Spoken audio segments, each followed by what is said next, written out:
Well, off-season day 104, and we are rolling in through the second week of October. Wow, getting really close. Made me realize, like, especially, here in Ohio, I'm really starting to gear up and trying to get everything ready. But one thing I want to let some of the guys know, especially, the folks that are trapping in Ohio, is make sure you're getting your trapping license. Make sure you're getting your hunting license. You need to make sure that you have those. I will say that from my understanding, last run-in I had with a wildlife officer, if you're not carrying your actual trapping license, hunting license, they can look all that up on your driver's license or your photo ID. So something to keep in mind there, just in case you do like misplace it, or you say you leave it in a different vehicle you have, or leave it at the house. But what I would do is I would honestly just get those, and if you're doing electronically, save them on your phone. If you're doing the paper copy, I would just put like a hard copy in your vehicle and just leave it in there. If you're running on an ATV or a quad, it might be best to have copies of those and put them in there as well, just to be on the safe side. And another thing you're going to want to do is you're going to want to make sure that you have your trap tag or your name tag, and you can do anything. Back in the day when I was beginning trapping, I would use clothespins, and I would just write my information on it with a permanent marker pen. Now I use like the trapping tags. And just follow your state regulations or whatever needs to be on the trapping tag. Just make sure that you have it. Some places require your trapper ID number. Some places require other things. Just follow your state regs and then go from there. But whenever it comes to trapping tags, it has to be on all traps: snares, footholds, conibears, cage traps, you name it.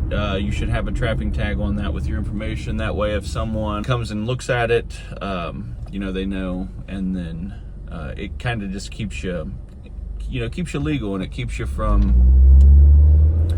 having any discrepancies of someone saying, well, this is your, and you say, no, all my traps have trap tags on them. So, and make sure that you carry some spare trap tags along the way. A good video that I watched, or maybe it wasn't a video, maybe the guy just told me, but Todd told me, he always carries a what if bag, or like what if I need something. So extra shells, extra bullets, extra J hooks, extra trapping tags, other equipment that you deem necessary on your line, and then just keep rolling and going forward. But I think making sure that your license is good, making sure that it's updated, making sure that you have your name tags on all your traps, then making sure that your vehicle, you want to make sure that your maintenance is up on your vehicle, maintenance is up on any ATV or quad, checking things off the list. And whether that is you getting your traps ready, maybe you're a slow roller and you're just waiting to get your traps ready, or you're waiting to buy your bait until you know exactly what you're wanting to do. I would just make sure that you have everything kind of lined out and ready to rock and roll for whenever your season starts. And one thing that I would recommend getting lined out and having a good plan is your actual route, or the line that you're gonna drive or take every day, and have that planned out. There's some days that I'll drive my line backwards because I can, just to, if anyone is, I don't know.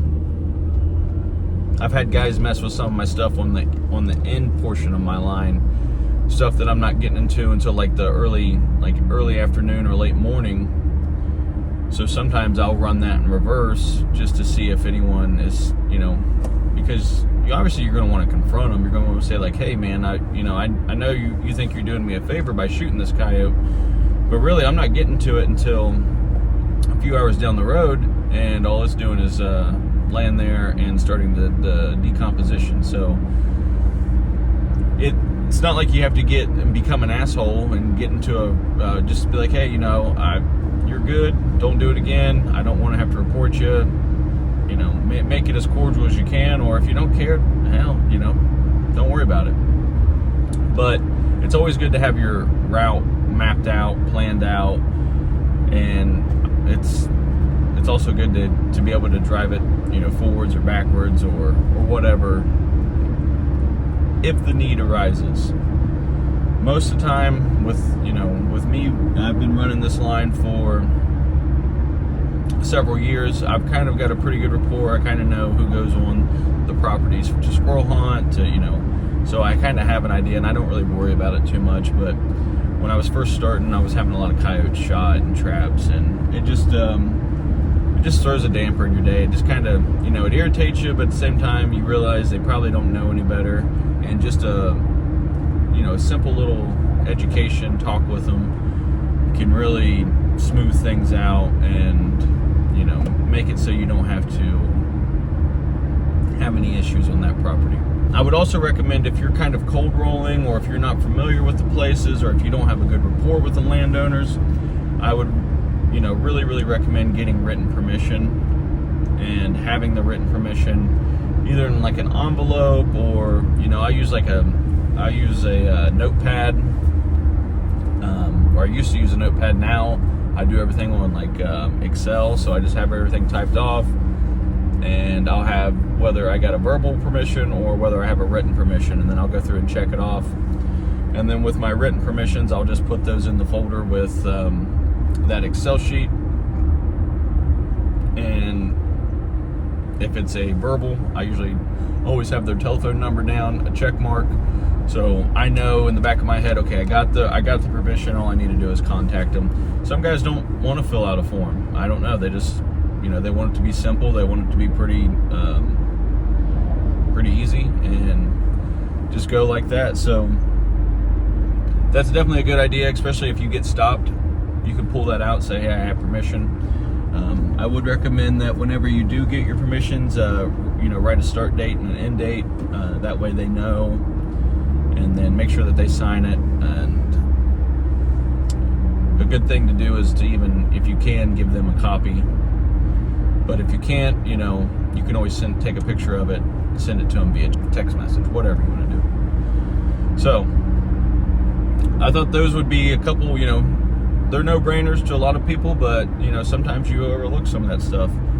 And it's, you know, it's nice to just have that little refresher, that little, you know, reference, or,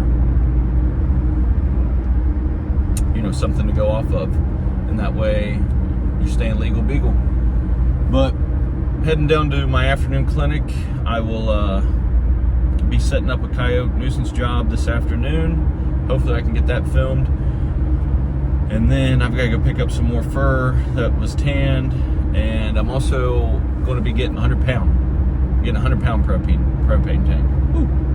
So I'm going to get that, and then the plan is to have it set up with the wall mount ventless propane heater, and then but after that, I'll also have that torpedo heater, so I can get my shop up to temp real quick, and then, you know, leave the pilot light on, kick it on, run it for a little bit. And I think that'll be a pretty decent way. Just got to make sure I watch, you know, the humidity, make sure I don't want it to be too hot. I like to try and keep it around, I don't know, 60 degrees in there. That way it's still decently cool, but once I get to working, once I get to moving, you know, that really turns on that internal heater, and I think 60 degrees would be plenty warm enough out there. So that's kind of what I got going on, but I'll keep you posted and keep grinding, brother. All right, I hope that's showing up. 2 dirt holes dug back in there. You can see I've left it really rough up in here at the end of the trap, so he doesn't want to step in there. I've got this little V coming to separate the dirt holes away from each other. It's rough here on the sides, on the edges, to keep him here or here. His only step is hope time. that's been a little bit more helpful to you. I hope that it showed up better than what I think it probably did. Once again, I want to thank each and every one of you for tuning in to watch. If you would please hit that thumbs up for me. That's all I'm asking. Once again, this is Dale Billings with another one. Signing out. All right. That's a catchy little phrase, dude. It is. Best guess. Wakes up in the high country. It's kind of neat just to watch him. He just meanders along pretty slow. He stops every once in a while and sniffs. So we might have to make a decision until we see him tomorrow. They surely make will if I tell you. But here's this part. You always gotta make the word of God inside of his head. Well, we're rolling into off-season day 103. I got a call today, or actually a text from a buddy. He said that they were having some coyote issues out on his dad's place. They'd been seeing a couple nice shooters there on their trail cams, and over the past 10 days they have not been seeing any, and instead they've been seeing coyotes, and had pictures of 2, 3. So they've all been coming into these trail cams, and it's caused these guys, these deer hunters, it's caused them to get a little perturbed, and well, they want them gone. So I'm going to try and go in there. My plan was to go in today, but I didn't get off work till late, and I got to stop at the hospital and see and check on someone. So I'm going to get that done and take care of that. So as of right now, that's number one priority, and then I got to get home and get some stuff done. I'll get some stuff gathered up, and then I'll probably go out and get it set up tomorrow, and then run it through the weekend, or however long they're cool with me setting it. Hopefully I can take out the problem within the first 2 or 3 days. Actually, it'd be sweet if I could do it just the first night, but that's what I've got planned for coming up over the next couple days. And then on the weekend, I'm going to go out and start presetting. I might even preset on Friday on some of the places up just south of Columbus, and then just drive my truck up on Friday to work, and then on the way home, what I'll do is I'll just preset on the way home, try and get maybe 3 places set up, or however many I think I can get set up with the time that I have available, and then just keep rolling through. So I'll start getting some stuff preset and getting it ready. I snagged this milk from work. It takes me back to my old childhood memories. Not really, but being at an elementary school and high school. Something else I was thinking about doing that I thought this would be kind of interesting, and my buddy actually gave me this tip, but I think I might run a weekend line on my folks' place, and that's where I cut my teeth trapping. So I was thinking about doing something like nostalgic and going back and running a home line and just kind of setting it up. I think that'd be really cool to get out and be able to do that, show you guys where I used to trap when I was a young kid, and like 12, 13, 14, 15. Maybe do that, kind of in the downtime between running my coyote line, then running my mixed bag line. So in between then and then going out of state, I might run a nostalgic home line where I trap out at mom and dad's, and I'll just do a mixed bag out there. Maybe set up some snares, set up some conibears and trails, and kind of go from there. But I think it'd be fun. I think it'd be interesting, and I think it'd be really neat for some people to see, especially if that's something that they are interested in seeing. But I'll keep you posted, man. We'll keep grinding, and then we'll push through and get through the weekend and get to trapping. Okay, so something to discuss or to bring up, I guess, is bait, lure, and urine. And, when it comes to the application of these products, that can be found, and that can be, you can do it, you can apply it however you want. The way I do it is I put everything at the focal point of where I want that canine's nose to be. So when and not even to make this complicated at all, find a couple attractions or attractors that you like, whether that's a bait, whether it's a commercial bait. Commercial bait's pretty much just like a very high volume lure, in my opinion. Yes, it has a meat base, but most of the ingredients that go into it are ingredients that you would find in lures. So I don't use lures, and I make lure, but I don't use lures a lot, especially on my vacation line. Now I'll use lures, or I'll use a squirtable lure or a urine. I will use those especially, and I guess let me backtrack. I'll usually use a commercial bait, and I'm going to use a high quality urine, whether that's fox urine or coyote urine, whichever one you can get. They're both going to work. I don't believe that matters.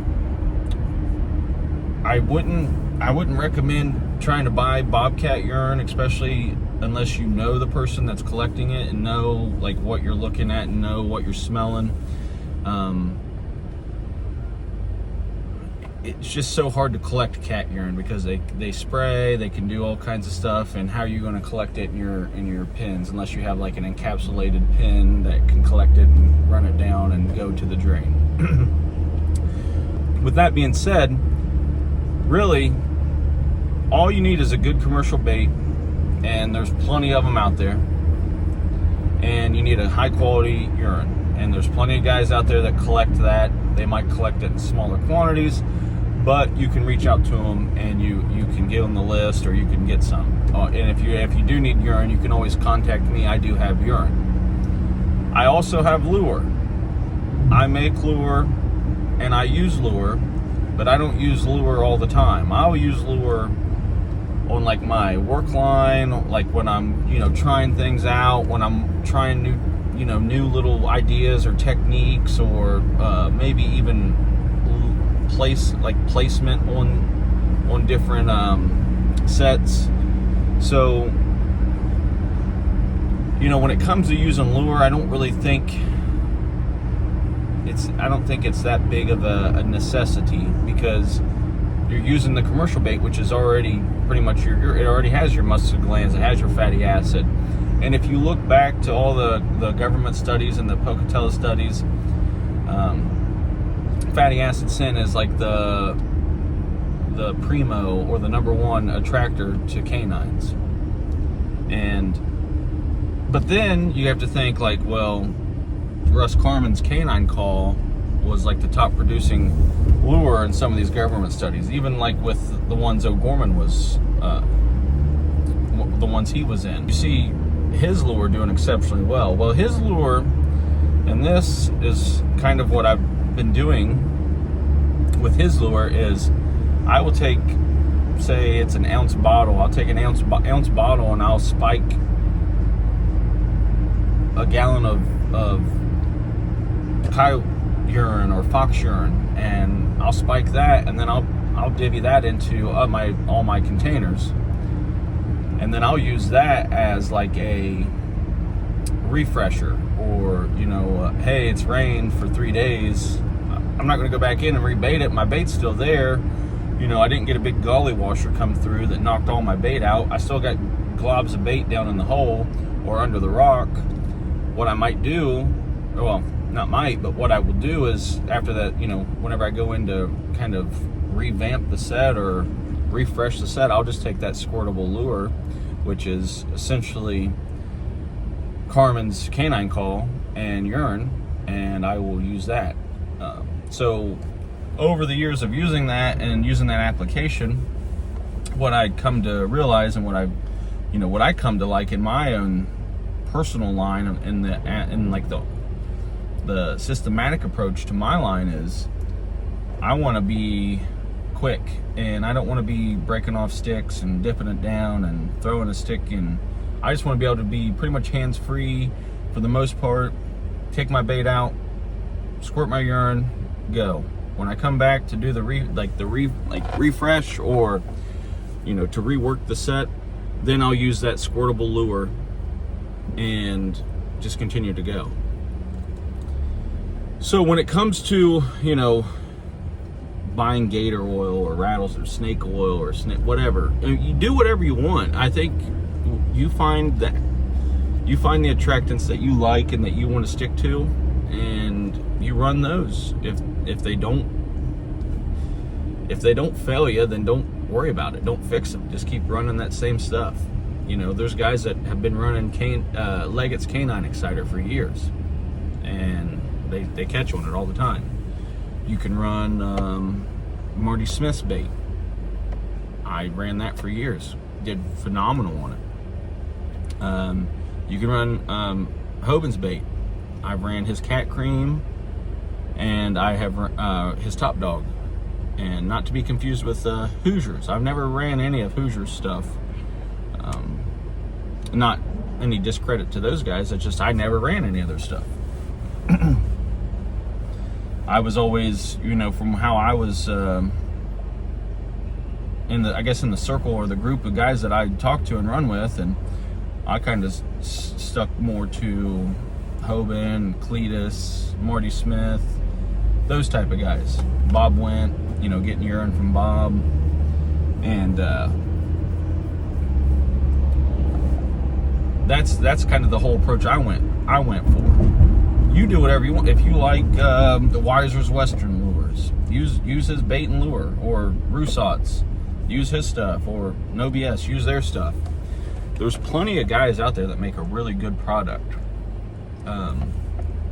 So just find the products that you like, find the products that fit your budget, that work for you, that allow you to have a good catch percentage, and then if you're really, really serious about it, take notes, or you can either do paper and pencil notes, you can do voice to talk on your phone in your notes section, and all you have to do is be like, okay, we're at Farmer John's farm, set 1, I have Apex Predator bait and coyote urine in it.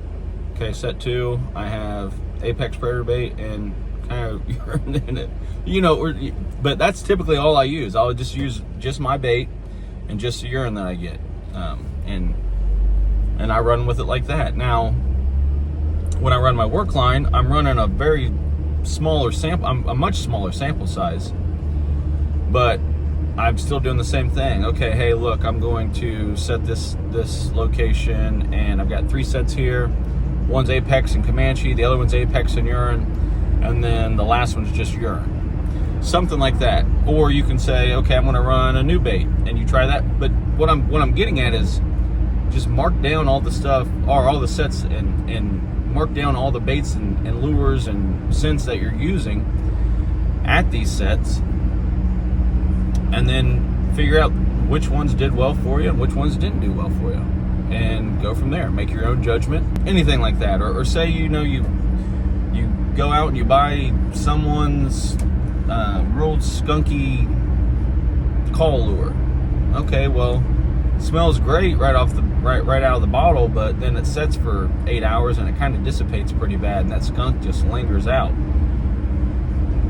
So, I mean, there's a lot of trial and error into a lot of stuff, but the thing I try to do is, in these videos, is I try to cut the curve down for you a little bit, giving you little tips, little hints, like don't go buy just 14 different bottles of lure. Why would you?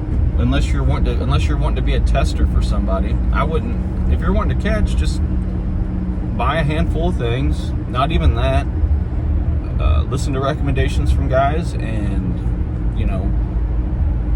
I will say that there are a lot of shysters out there. There are a lot of guys that will act like they're trying to give you good advice, but they're really trying to mess with you. And I'm not saying everyone does that, but you'll have guys, you know, find someone that you can at least trust and talk to them about bait, urine, and lure application. But, you know, speaking of that, I've got to start getting all of my liquid lure bottled up and ready. So I have tested it. I want to continue to see how it does. I want to continue to see how the consistency holds up. You know, at the moment, I'm going to kind of hold off on getting it out. I'll probably wait till next season to bring that product up. I'd like to test it, actually products. I'd like to test them out a little bit more. I know a lot of guys have been asking me when they're going to be ready. I was wanting them to be ready by the 1st of November. I mean, they're ready, but I just want to test them out a little bit more. That way, I've got peace of mind. I don't have to be, you know, sitting there in the evening wondering if, you know, Billy Bob got his package from me and it's a perfect consistency, the perfect smell, everything's working right for it. I don't want them to get it and it just be subpar. Because I will say the one thing I hate the most is when you're out running and gunning and you're trying to get that huge line set out, or just whatever line you've got set out, and you keep running into roadblock after roadblock after roadblock, and it's just like, oh, come on, is anything going to go right for me? So, but I promise, if you just keep pushing through, if you can figure out how to just overcome all that crap, night and day difference, you will see, you know, a huge, in my opinion, you're going to see a huge jump in your overall productivity, because you're going to figure out how to combat all of those hurdles, all of those roadblocks. And so if those ever come up again, or if you're ever in the situation where they could be coming up, you kind of already know how to pull out the old Uno reverse on it and keep going down the road. But I'm not going to be long-winded. I was already long-winded. I just thought that was something that I wanted to touch base on, and, you know, just a little truck rant, and you try to enjoy the rest of your day and keep grinding, brother. Okay, so like I said, I got that call, text from a buddy, and then I talked to another guy, his father, and I want to try and get out there and get these coyotes taken care of. So I'm not going to use these. I'm probably going to use the wire levers, just because I already have them on quick connects. So I don't want to use my disposables out there. I want to be able to pull them, because I'm going to end up reusing them, and I'll reuse them this year. I won't like rewash them or anything like that. I'll just reuse them. So I'll probably only throw out like 4 traps. I'm going to probably either get out there tonight, or I'm going to go out there tomorrow. If I can get out there tonight, I'd like to go out there tonight, and that way I have, you know, Wednesday, Thursday, Friday, Saturday, Sunday. I can run a decent little setup out there. We got to see what's going on. I got to get some stuff figured out. I got to talk to my wife, but yeah, I'm gonna get that loaded up, and then I'm just gonna take my bag, and that'll be it. That'll be quick. Go ahead and get these. Go ahead and pull a couple of these out.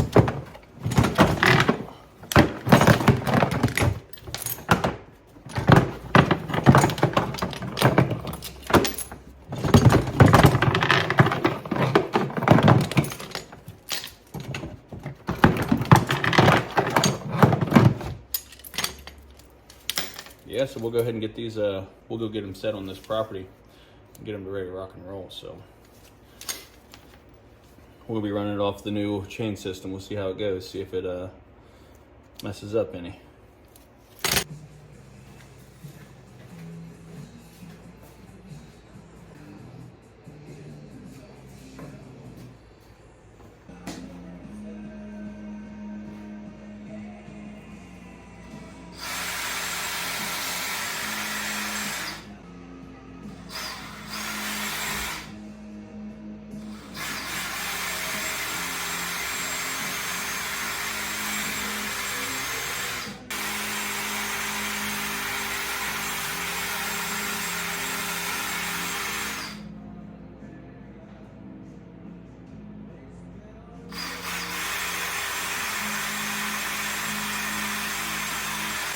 Doesn't take much. Last year I went through with way, I think 2 small holes. So I'll be going back and fixing them as well.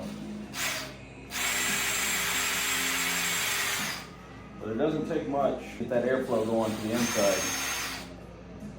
Contrary to what I believed or what I thought when I started this, it doesn't take that much at all. But I'd rather go overboard starting out and then find out later on.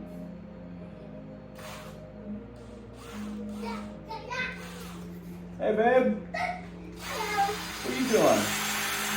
What are you doing? Oh, I'm drilling holes so I can blow air through this. What are you doing? Oh, I just wanted to see you, that's all. Oh, okay. Good job. Huh? Hello. Hey babe. Hey.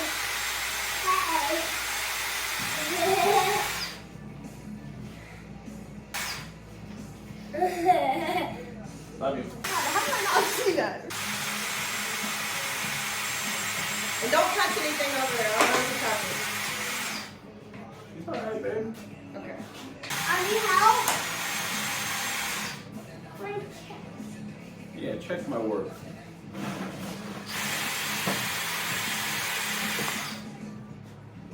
How am I doing? Good.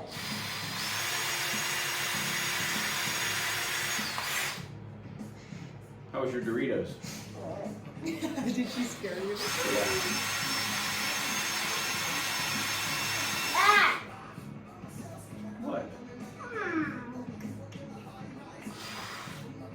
I need to work through project. You do? Yeah, this one. You had a good day, Noah? Yeah. Have you eaten today? Yes.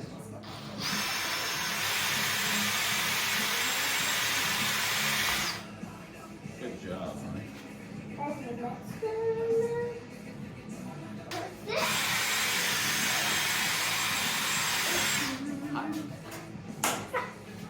And one more thing. Well, you're doing a good job. Who is that? Looks like Dad. I got one more thing.